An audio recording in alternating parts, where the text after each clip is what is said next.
Мен сүйлөсөм сүйлөй берет экенмин. Андыктан эми сиздерден келген суроолорго жооп берүүгө өтөлү. Биринчи суроо: кулакка суу кирсе орозо бузулабы? Бузулбайт. Экинчи суроо: эгер ооз ачып алсаң, тамак жей берсе болобу? Ооз ачып алсаң, эмне менен ооз ачып алдыңыз байбоглур? Жөндөн жөн ача бересиңерби? Үчүнчү суроо: эгер күндүз көп иштер чарчап оозун ачса, канча күн карыз болот? Мындай чоркоктор, мындай алсыздар. Баш айланып, ооруп, кан басымы түшүп, кан диабети таптакыр көтөрүлүп, ашказандагы жара аябай ырбап, ушундай оор болгондо ачкан курсат берген. Жөн эле тырнак алгыч менен муну алып канатып алып, ооз ачылды окшойт. Келеме жей берейин деген адам ал эң алсыз инсан. Кантип суроо берип атасыңар, кагылайындар. Эгер күндүзү көп иштеп чарчап, мен деле иштеп атам. Баарыбыз иштеп атабыз. Кыбыр эткенин бар иштеп атат. Кыбыр эткенин бар иштеп атат. Муну биздин доордо, муну заманда иштегендер ал. Иш эмес ал. Биздин апаларыбыздын, аталарыбыздын доорундагы иш, мына биздин иш, аларга азыр эс алуу болуп көрүнүп атат. Алар будай өргөн колу менен акактап ооз ачкан эмес. Мен атам менен апамды билем да, кичинемде. Эжем экөөбүз тамеки үзүп келгенде, биз эрте келип, эшиктин алдынан суу чачып шыпырат элек. Ошондо казанга эжем чуркап нары бери кылып, апам өзү байкуш, апам өзү ошондой ысыкта дагы ошо Саратанда тамеки үзүктө. Өзү ошо ысыкка барып тамак бышырчу экен. Кичинемде мен азыр эстеп атам. Атам ушинтип отуруп калат. Көрсө ушунчалык чаңкагандыгын бизге билгизбей, истигфар менен, салават менен, сабыр кылуу менен өткөргөн экен. Апам байкуш ошондо дагы бытырап, ары бери болуп, атама муздак суу, муздак кымыз, муздап чалап, ошентип алып келчү. Алардын иштеген, биздин иштегенибиз алардын доорундагы эс алуу. Уялгыла мына суроону бергенден. Орозо бүткөндө 6 күн кармаса 1 жыл кармады деген сооп берет деп дейт туурабы? Пайгамбарыбыз саллаллаху алейхи ва саллам: "Ман сама Рамадана, thumma atba'a 6 min Shawwal, kana kaman sama ad-dahra kullah." Sadaqa Rasulullah. Пайгамбарыбыз айтты. Ким ыйык Рамазан айында жакшылап 30 күн тутса, анан айт күнү ооз ачабыз. Анын эртеси да ооз ачкыла мейли. Андан кийин жакшы ниет кылып удаасы менен 6 күн орозо тутса дейт. Пайгамбар айтат. Ал 1 жыл бою орозо туткан менен бирдей сооп алат. Эмнеге? Аллах Таала салlallahu "Мен жаа бил хасанати фалаху ашру амсалиха." Садақаллахул азим. Ким бир жакшылык кылса, мен аны 10 деп кабыл кылам. 30 күнүңөрдү 10дон көбөйткөндө 300, Шаввалдан туткан 6 күн катарынан ал 60 күн, демек 360 күн 1 жыл орозо туткандай болосуңар дейт пайгамбар. Ооз бекитүү убактысы келе электе календардагы ооз бекитүү дубасын окуп, анан суу ичип алдык. Анан кайра ниет кылып ооз бекиттик. Ошондой болобу? Болот. Болот кагылайындар. Болот. Календардагы убакыт келгенде дагы бир суу уртап туруп ооз бекитип койгула. Болот. Орозодо какырык жутса болобу? Болот. Өзүңөрдүн какырыгыңарды ал. Мен 80 жаштамын, машалла апа. Ясин сүрөсүн кыргызча тамга менен жаттаганмын. Арабча кыраат билбейм. Өзүмдүн билген кыраатым менен окуй берсем болобу? Вай бейши болгор манеке. 80 жашта уялгыла. Ой, 18дегилер. 80 жаштагы апа, эми ушул өзүбүздүн арип менен жаттап алганмын, ушул обом болобу? Аябай болот. Сиз окуган сайын периштелер оромоттоп атат. Эмнеге? Сиздин обонуңузга картайып, карып калсаңыз дагы, аракет кылып, Ясин менен бейишке кирем дегениңиз үчүн периштелер ушунчалык суктанып атат. Машалла. Анча-мынча ушундай аксакалдардын сөзүн окуганда уялам да мен. Уялып атасыңар силер да мага окшоп. 10 жаштагы балам орозо кармады. Машалла, Аллах кабыл кылсын. Балакатка жетелек орозону мен апама бердим десе мага кабыл болобу? Өзүн эле калып турсун. Иншаллах сизге сиздин балаңыз өзі ораза тұтқандығы үшін дағы Аллах сізге дағы ошандай оразаның соғын жазып атады. Bir білің. Балаңыз бойға жетелек, балаңыз ораза тұтқандығы үшін дағы сізге дағы бір оразаның соғын жазып атады. Анткени сіз аға жақсы үлгі болып, жақсы сабақ беріп, себепші болғандығыңыз үшін. Намазды күйесі менен ұйып оқыса сүннетті өз-өзінше оқиыбы, парызды эле бирге оқиыбы. Ооба. Парызға ғана күйеңізге ұйып оқисыз. Сүннеттерді өзіңіз оқисыз, иншалла. Алла қабыл қылсын азаматтар. Мен намаз оқығаныма 2 айдай болып қалды. Алла қабыл қылсын. Бирок 2 күнден бері Аллаға ишенбеген сияқты қыжалат болып қалдым. Ла хавла ва ла куввата илля билlah. Бұл эмне деген балакет? Шайтандың баяғы удары да қату түйіп қойған жерлері эми орықсып шығып атат да сізге жүрекке. Ал шайтан жүрекке беріп қойғанда сізге жүректің түбіне талу жерге бөйректен, бөйрек тұштан жүрек тұшқа заң етіріп беріп алғанда ораза киргенге чейин. Азыр эми оразанын учунда шайтан кишенделген да. Бирок ошонун ургандағы ударынын оорусу сизди ал эмне деген? Құдай жоқ деп ушундай кылып бергенде азыр ошол оорутқан сайын сиз азыр ошондо Құдай жоқ дегенге барып атасыз да, Құдай сактасын. Ал күмөндү алыс кылын. Аллах бар үчүн сиз жашап атасыз. Аллах бар үчүн сизге күн чыгып, күн батып атат. Аллах бар үчүн сиз аба менен дем алып атасыз.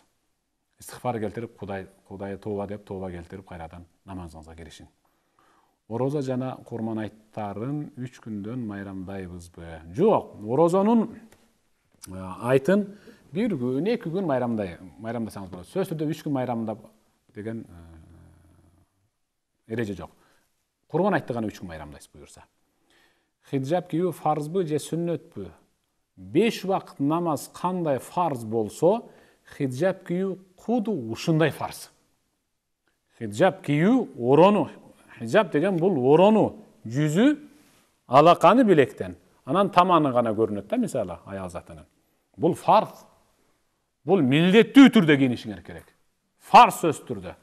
5 вакыт намаз жана окуу жана ораза кандай фарз болсо, ошондой фарз. ММА спорту харамбы, күрөш оюну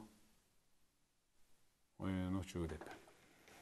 Өзү башка ура турган, адамдын денесин көгөртүп карартып кое турган оюндардын баарына тыюу салынган динде. Бирок адам баласы өзүн коргоо үчүн, самазашта дейбиз го, өзүн өзү коргоо үчүн болсо мейли машыксын. Бирок бирөөнү токмоктоо үчүн эмес. Бирөөнү уруу үчүн эмес. Коргонуу үчүн болсун. Спорттун бүт бардык түрү да. Саламатсызбы? Мен ораза кармаган жокмун. Оразадан кийин 6 күндүк оразаны кармасам болобу? Оразадан кийин 6 күндүк оразаны кармаганга чамасы жеткен, демек ал 30 күндүк оразаны кармаганга кенен жарамак да. Эми кайсы бир себеп менен кармабагандыр. Бирок кармаганга аракет кылышыңыз керек. Азыр да кеч эмес. Мына бүгүндөн баштап, бүгүн ифтарга жеткенден ниет кылың, эртеңден баштап кармаң. Саламатсызбы? Мен намаз билбейм, бирок ооз жапкандан кийин Куран окуп, Аллахтан тилек тиленсем болобу? Болот, бирок аю, маймыл велосипед минет да. Велосипед мин алат. Маймыл коланы ачып иче алат. Бананды ачып же алат да. Маймыл аялдардын помадасын алып, эриндерин бояй алат да. Сиз инсансыз да. Bir күндө окулчу кайра кайтадан окулай турган намазды окуй албаганыңызга мен таң калып атам. Таң калып атам мен. Биз азыр өнүккөн дордо жашап атабыз. Адам баласынын акылы да өнүккөн. Окушуңуз керек болчу. Окуң. Кадыр түндө акыркы 10 күндүктүн кайсы күндөрүнөн күтсө болот? Белгилей айтып берсеңиз.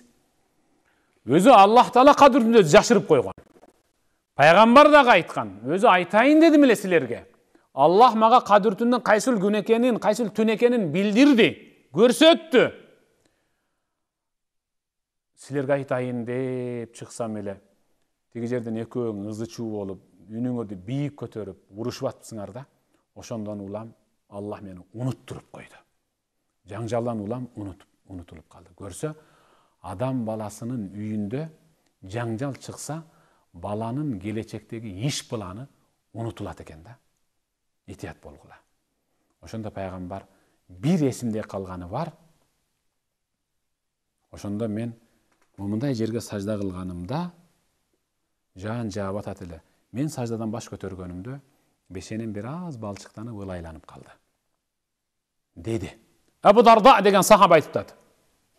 Ошол күнү пайгамбар биз менен Рамазандын акыркы 10 күндүгүндө, бир күнүндө намаз окуду.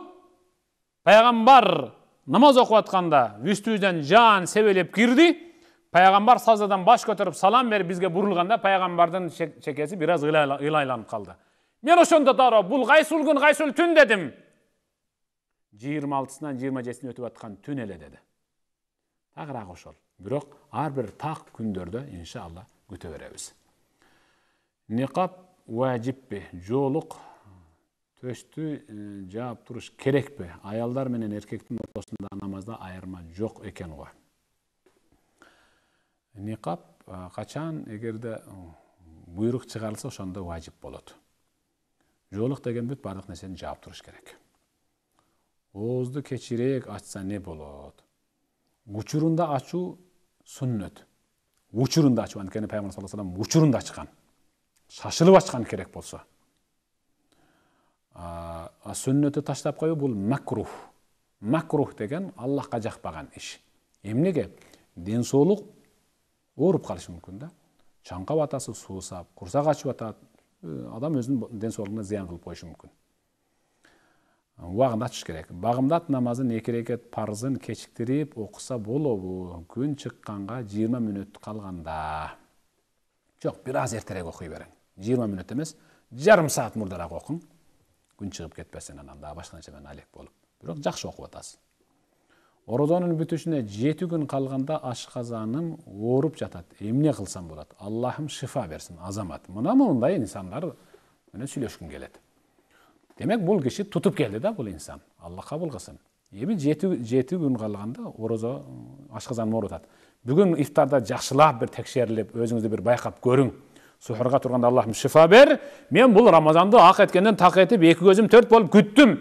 Сен ашказанга буйрук бер, шифа бер деп эле Аллах менен жакшы эле келишим түзүп тута бериң иншалла. Алла орозоңузду кабыл кылсын. Орозода карыз болгон күндөрдү 1-4 күндөрү кармап берсе болобу? Удасы менен тутуш керек. Удасы менен туткан абзел. Мен ооз жапканда эшиктен азан угуп жабам. Болобу? Календардан 2-3 мүнөт кийин айтат. Жок, кагылайын. Бул сиздин азаныңыз эшиктеги. Ал сизге окшош эле инсан, ал дагы оозун чайкап, чуркап келгичекти, же болбосо кийимдерин кийинип, микрофонду ачып, азан айткыч акты 2-3 мүнөт өтүп кетип бартат. Абайлаң. Календарда кайсыл саатта айтса, ошол саатта жабып калың. Теледеги, сыналгыдагы азандардын бүт бардыгы туура айтып атат. Мисалы, Марва бул Бишкек вактысы боюнча айтат. Ал эми сиздин жердиңиз кайер экен билбейм, ошол жериңизге карап жаба бериң. Календарда бар сизге буюрса. Орозо кармап жатканда оозуна түкүрүп, тез келип жатат. Эмне кылсам болот? Жутсам оозум ачылбайбы? Жок, окуй. Ачылбайт. Каалашыңарса жуткула түкүрөгүңөрдү. Бирок болгону түкүрөгүңөрдү бир чыныга топтоп туруп анан жутсаңар ошондо ооз ачылат. Кудай сактасын. Ал эми оозуңардагы шилекей түкүрүктү канча жутсаңар ооз ачылбайт. Мышык нажас эмеспи? Намазга зыяны тийбейби? Кийимге сүрүнсө? Жок. Мышык чычканды жегенден кийин эле силердин сууңарга оозун салып үрбесе, негизи өзү мышык чычкан жегенден кийин да оозун кыйла тазалайт. Аябай таза нерсе да бул. Ал эми намаз окуп атканыңарда аягыңарга силерге тийишип, нары бери өтө берсе, ал эч кандай нажас кылбайт. Намазыңарды да бузбайт. Аял киши азан үнүн күтпөй эле убактысы келгенде окуй берет деген чынбы? Ооба. Окуй бересиңер, эч кыжырат болбогула. Кредит алып ажыга барса болот. Таптакыр болбойт. Карызы бар туруп жөнөкөй эле, карызын бербей туруп барса да болбойт да. Кредит дегенди Аллах Таала Кур'анда пайгамбар Мухаммад саллаллаху алейхи ва саллям хадисте тыйбаса каяка барасыңар?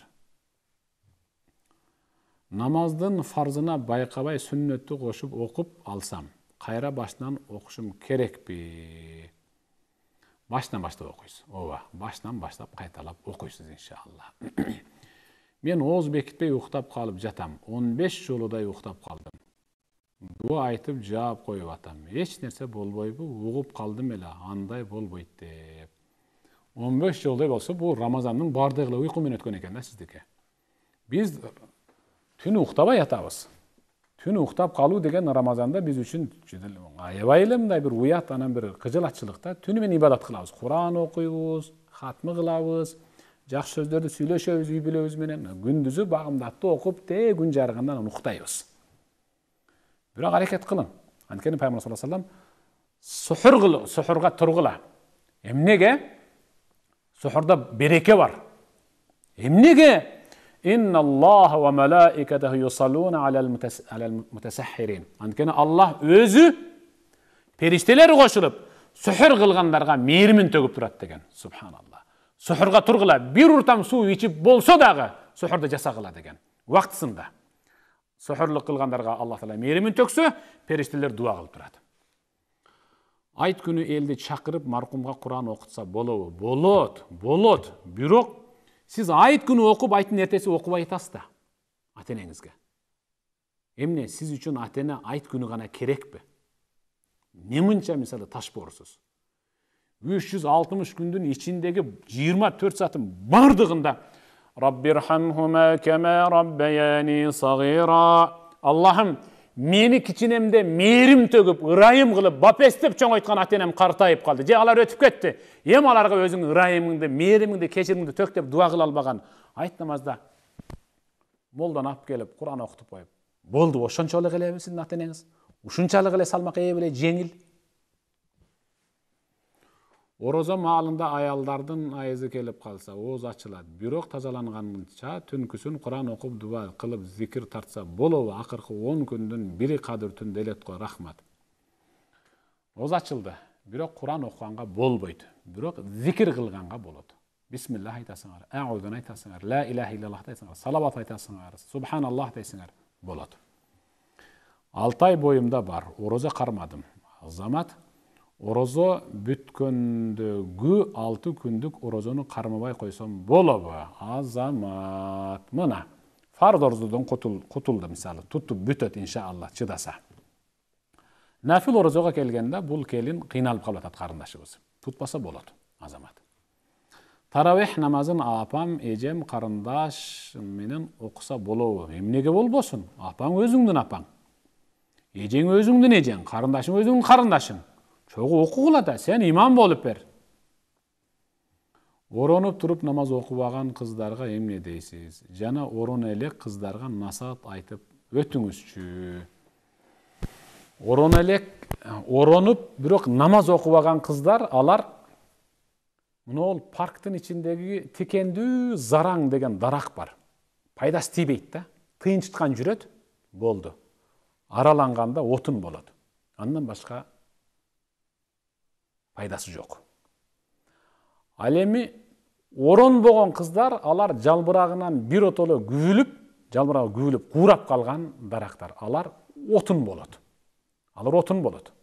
Алар курулушка да кетпейт, анткени түбүнөн куураган дарак өзү курулушка иштетилбейт да. Эми биягын өзүңөр чечкиле. Жылаңачтанган аял каяка барат экен? Жалбырактан жылаңачтанып калган дарак ал отун болуп очого жагылып атса, кийимден жылаңачтанган аял каяка барат эми? Чыгаргыла өзүңөр. Кадыр кечесинде Ясин сүрөсүн окуса болобу? Фазилетин айтып коюңузчу. Ясин сүрөсүнүн фазилети аябай көп. Аллах Таала ырыскыңарды мол кылат. Аллах Таала не бир окмуш берекелерди берет. Дарттарга шифа берет. Үйдөн жин куулат. Ыйман күчөйт. Окуй бергиле, дайым окуй бергиле. Орозодо ичкилик саткандарга кандай карайсыз? Элдин башына кыйынчылык болгондо товарларын кымбаттатып сатат. Ичкилик саткан бул орозо эместе дагы болбойт да, харам да. Харам, өтө катуу харам, Кудай сактасын. Эми орозосун булгап атат да.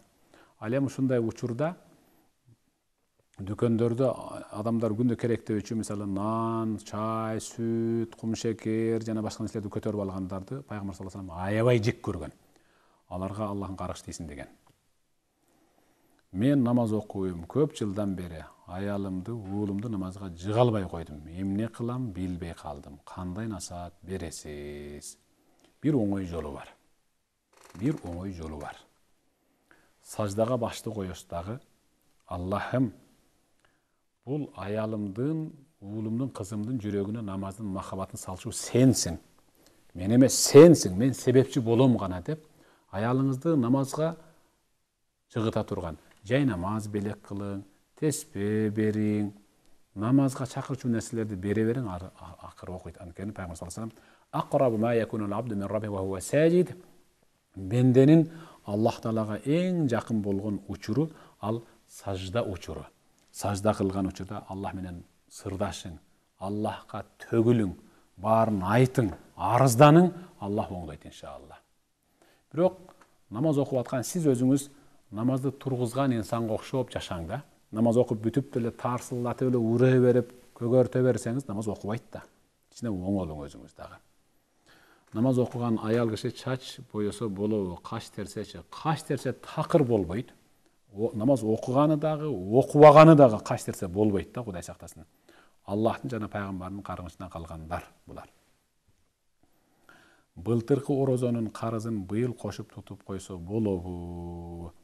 Өзү ошол былтыркыдан кийин Рамазанга чейин эмне кылып жүрдүң деп суроо берейин десем, сиз жооп бере албайсыз да.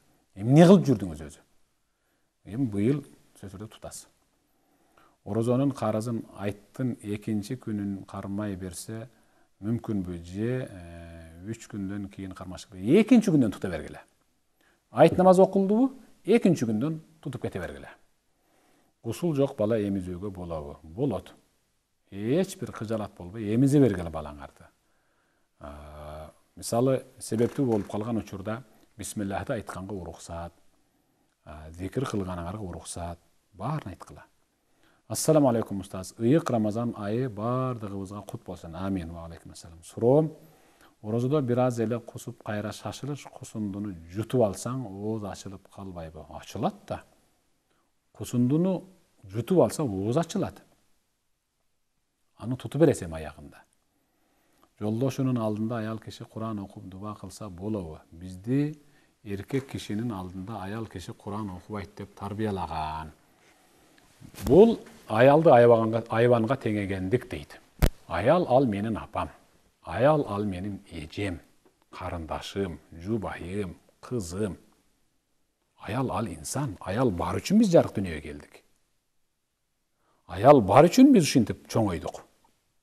Анан аял өзүнүн күйөөсүнүн алдында Куран окубайбы? Чоочун эркектердин алдында Куран окубайт, ооба. Өзүнүн уулунун, күйөөсүнүн, баласынын, инисинин, агасынын алдында Куран окуй алат. Мен быйыл операция болуп, орозо кармай албадым. Орозонун сообунан калып калдымбы? Кийин тутуп берсем, соопко ээ боломбу? Аллах шифа берсин. Соопко ээ болосуз. Ошол канча күн тута албасаңыз, ошону күнүнө күн эле казасын тутуп бересиз.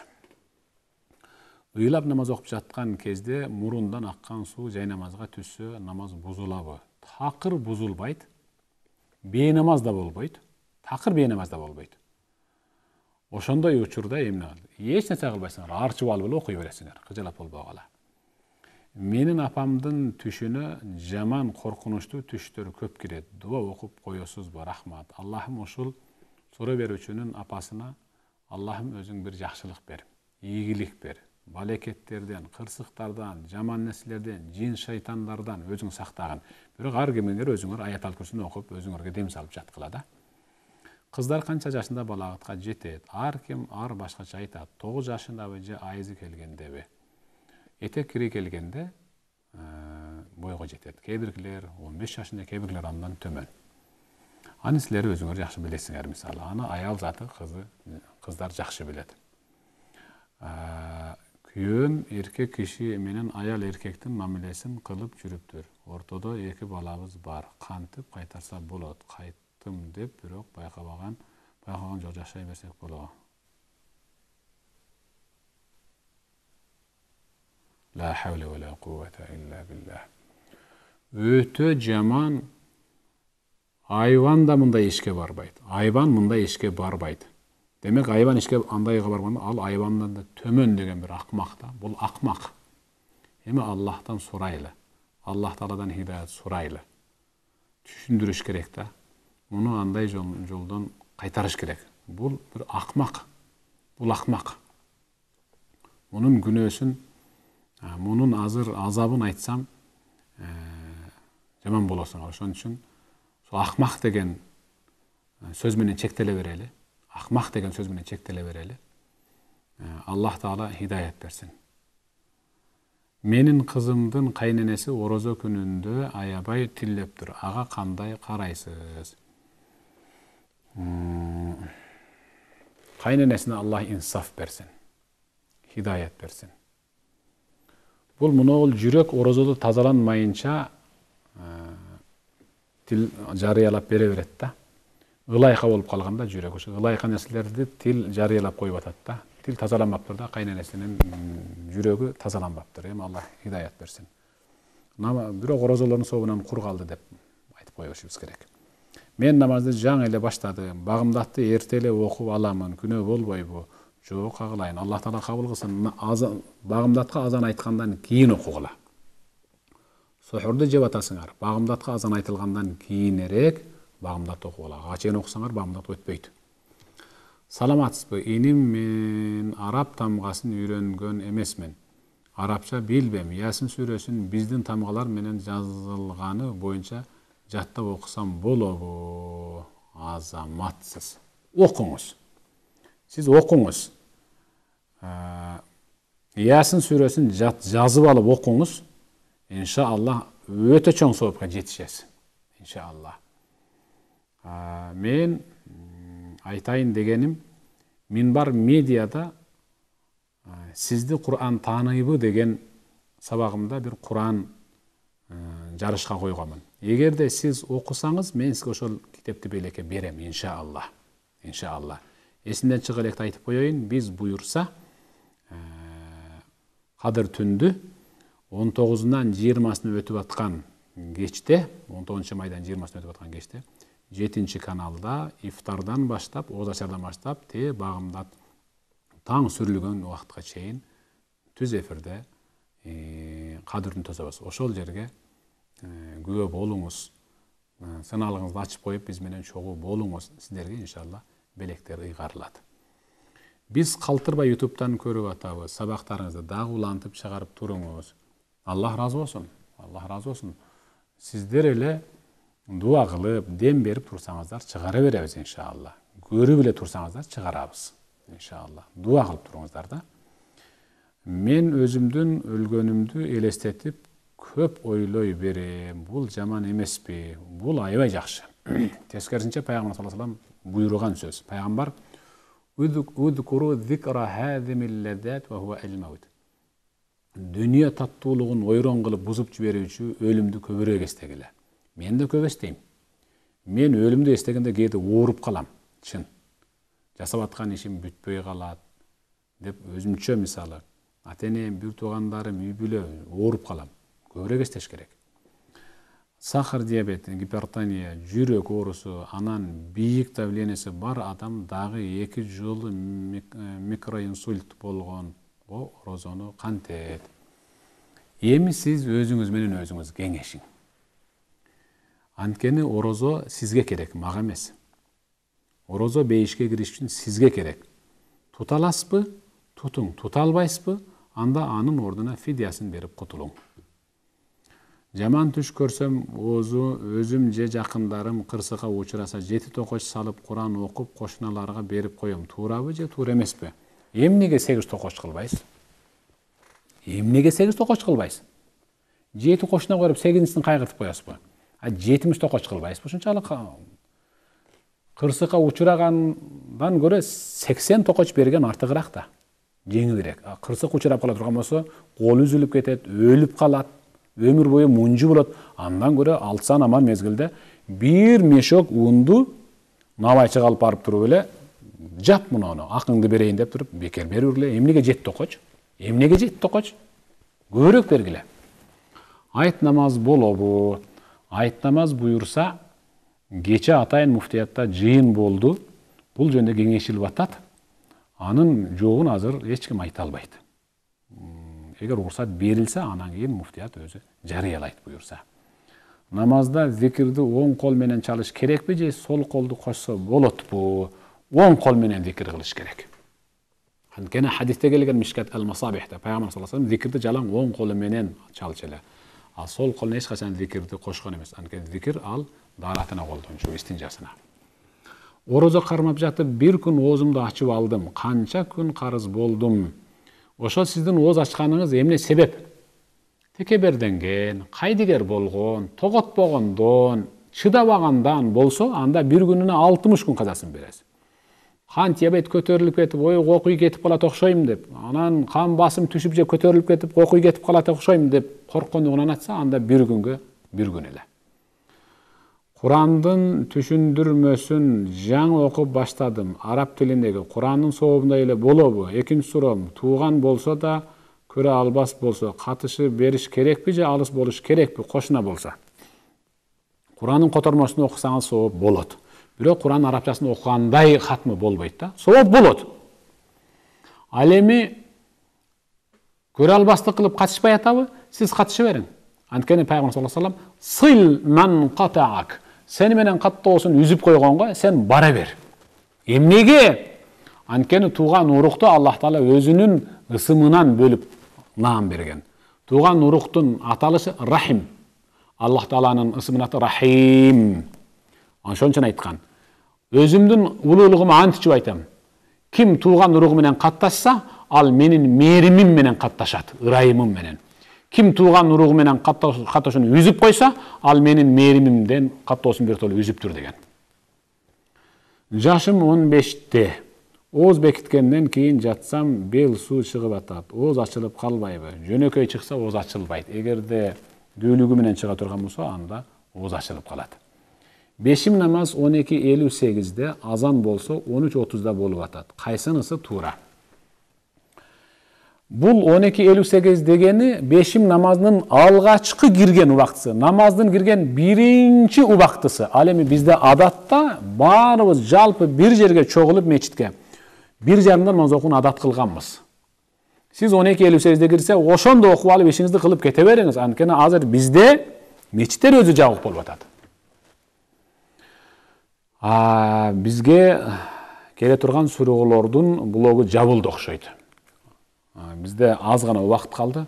Андыктан сүйүктүү бир туугандар, ыйык Рамазан ай ал өзгөрүүнүн айы. Өзгөрүүнүн айы. Рамазанга чейинки орозо тутуучу инсан Рамазанда кандай болдуңуз? Эми өзүңүзгө бир иш план коюң. Рамазандан кийин кандай болуп жашашым керек деп. Рамазандын акыркы 10 күндүгүндө өзгөрүүгө катуу бел байлаган инсан ал өмүр бою эң мыкты өзгөрүү менен жашайт. Керек болсо ал өлөрүндө дагы көз жумуп атып, өз жакшылыкка өзгөргөн абалда өлөт. Өзүңүздөн өзүңүз отчет алганды унутпаң. Балким кайсы бир жерде жолукканда өзүңүздөн алган отчетуңузду мага бир угузуп коерсуз иншалла. Же дагы бир түз эфирде. Сак саламатта калыңыздар. Ассаламу алейкум ва рахматуллахи ва баракатух.